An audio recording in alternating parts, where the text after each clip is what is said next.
कितने ऐसे बच्चे होते हैं जो सिर्फ NIRF डेटा पे बिलीव करके अपना खराब कॉलेज चुन लेते हैं और बाद में अच्छी रैंक होने के बावजूद भी उन्हें 4 साल या फिर कह सकते हैं कि उनका जो कैरियर है उसी कॉलेज में बीतता है। ओके, तो पहले मैं बता दूं कि NIRF रैंकिंग क्या सही है या फिर नहीं। जी हाँ, देखिए NIRF डेटा 100% श्योर है, ये आप यहाँ से रेफरेंस ले सकते हैं, लेकिन मैं आपको ऐसा इसलिए नहीं कह रहा हूँ कि आप सिर्फ NIRF डेटा ओनली आप NIRF डेटा पे ही बिलीव ना करें।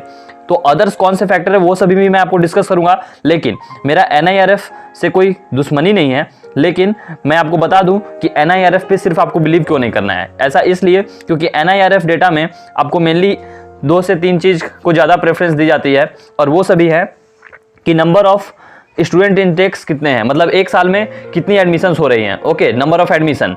दूसरी है कि वहाँ पे PhD या फिर डिग्री होल्डर्स कितने वहाँ से हर ईयर पास आउट हो रहे हैं। और थर्ड है कि वहाँ पे रिसर्च ओरिएंटेड प्रोग्राम कितनी हो रही है।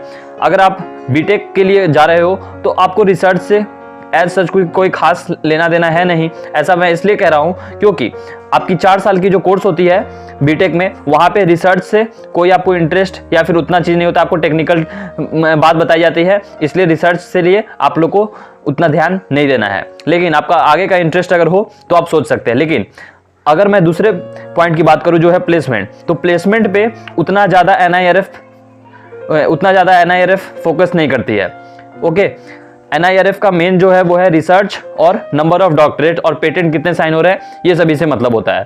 तो IITs की रैंकिंग इतनी अच्छी क्यों है? क्योंकि वहाँ पे रिसर्च ओरिएंटेड प्रोग्राम्स भी बहुत ज़्यादा होती हैं, और वहाँ पे जो फैकल्टी मेंबर्स हैं वो बहुत अच्छे इवन अब्रॉड से आते हैं। और यहीं अगर मैं बात करूँ स्टेट इंजीनियरिंग कॉलेजेस की, तो वहाँ आपको अब्रॉड से कोई फैकल्टी देखने को नहीं मिलती है। लेकिन अगर आप प्लेसमेंट के नज़रिए से सिर्फ NIRF को एनालाइज करना चाह रहे हैं तो आप गलत हो सकते हैं, क्योंकि NIRF प्लेसमेंट के नज़रिए से सिर्फ नहीं बनी है। तो आपको कॉलेज डिसाइड करते समय क्या क्या बात की ध्यान रखना है इस वीडियो में आपको बताऊंगा। कुछ लिस्ट मैंने बनाई हुई है कि कौन कौन से पॉइंट्स आपको कंसीडर करने हैं बिफोर ज्वाइनिंग अ कॉलेज। तो देखिए, सबसे पहला होना चाहिए परमानेंट कैंपस। अगर उस कैंपस का आप वेबसाइट पे जाओ या फिर गूगल कोरा या कहीं भी आप देखो कि उसका परमानेंट कैंपस है या नहीं। अगर है तो आप डेफिनेटली उसमें जा सकते हो, अगर नहीं है then I would not recommend कि आपको जिस कॉलेज का परमानेंट कैंपस नहीं है उसमें जाना चाहिए। Okay, NIT Delhi is an exception case. उसके बाद मैं बात करता हूँ, देखिए उसमें जो परेशानी होती है अगर आप परमानेंट कैंपस नहीं है तो वो है मेनली आपकी ट्रांसपोर्टेशन। ओके, ट्रांसपोर्टेशन की प्रॉब्लम हो सकती है, या फिर हॉस्टल फैसिलिटी और इंफ्रास्ट्रक्चर, इन तीन चीज़ों की बहुत ज़्यादा प्रॉब्लम्स हो सकती हैं।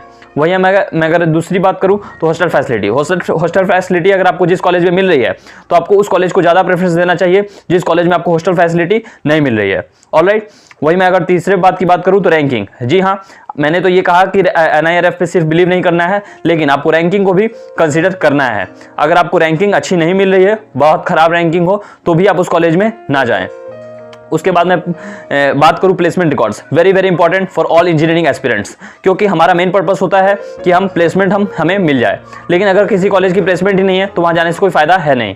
तो आप प्लेसमेंट रिकॉर्ड्स उसके कहाँ से चेक कर सकते हैं? वहाँ उसके ऑफिशियल वेबसाइट्स पे ट्रेनिंग एंड प्लेसमेंट रिकॉर्ड में जाके चेक कर सकते हैं। जो ईस्टर्न NITs है उसका प्लेसमेंट रिकॉर्ड्स मिलता ही नहीं है। ओके, बहुत कम ही कॉलेज का मिलेगा, तो इसलिए आई would not recommend that you should go in more of the eastern states NITs, but you can also go in Silchar and Agartala. Alright, अब मैं बात करता हूं हिस्टोरिकल बैकग्राउंड की। हिस्टोरिकल बैकग्राउंड से क्या मतलब है मेरा? Establishment, ESTD। ओके, कब उस कॉलेज का एस्टेब्लिशमेंट हुआ है। जैसे अगर मैं बात करूं तो सारे NITs की, तो वो सभी का अधिकतर जो अच्छे NITs हैं उनका 2002 में उनका बस नाम बदला है, लेकिन उनका एस्टेब्लिशमेंट कहीं ना कहीं 1950 या फिर 70 के आसपास हुई है। और कुछ तो इंजीनियरिंग कॉलेज है जैसे पटना इंजीनियरिंग कॉलेज का 1883 या 86 के आसपास हुआ था। Okay, I am not that sure कि ये 86 है या 83 है, लेकिन अराउंड 1800 कुछ में हुआ था। और IIST शिवपुर का भी 1880s में कुछ हुआ था। तो हिस्टोरिकल बैकग्राउंड भी बहुत इंपॉर्टेंट फैक्टर करता है, क्योंकि जो नोटेबल एलुमनी होंगे वहां से पास आउट होंगे तो उसे बहुत प्रेफरेंस भी दी जाती है। उसके बाद मैं बात करूं डिस्टेंस फ्रॉम योर होम। आपको ये थोड़ा सा अजीब लग सकता है कि हमारे घर से क्या लेना देना, लेकिन ऐसा बहुत ज़रूरी है कि आपके जो पेरेंट्स हैं कभी उनको आपसे मिलने की मन करे या फिर तो उन्हें परेशानी ज़्यादा नहीं हो, और अगर अच्छी कॉलेज आपके घर के पास हो देन आई वुड रेफर। अगर सपोज कीजिए कि आपका घर दिल्ली में है और आपको कॉलेज अलॉट होती है केरला की, then there is a far distance, लेकिन वही आप दिल्ली में हो और अगर आपको कॉलेज मिल जाती है इलाहाबाद में, ओके, या फिर आपको कॉलेज मिल जाती है हरियाणा में, then you can definitely go for Allahabad and Haryana, alright. उसके बाद मैं अगर बात करूं कि आपकी interest, finally it's your decision, आपको कहाँ जाना है। ये सभी जो वीडियोस या फिर गूगल कोरा, ये जितने NIRF डेटा, ये सभी तो बाद में साइड आप कर दोगे, लेकिन फाइनली जो डिपेंड करता है वो है आपका interest. So please give priority to your interest, what is your interest. उसके बाद अपने पेरेंट्स के चॉइस को आप बिल्कुल ना ठुकराएं, क्योंकि they are much highly experienced than us, okay. भले ही वो ज़्यादा कॉलेज के बारे में जानते हो या नहीं जानते हो, लेकिन आपको उनकी बात को जरूर कंसिडर करना है। एक बार फाइनल डिसीजन लेने से पहले उनकी राय जरूर जान ले, okay. So these are the points which I have discussed apart. और अगर आपकी कोई और भी डाउट हो सकती है, then you can ask in the comment box. So thanks for watching and please subscribe and please comment if you have any doubt and share this with your friends. So thanks for watching, have an awesome day.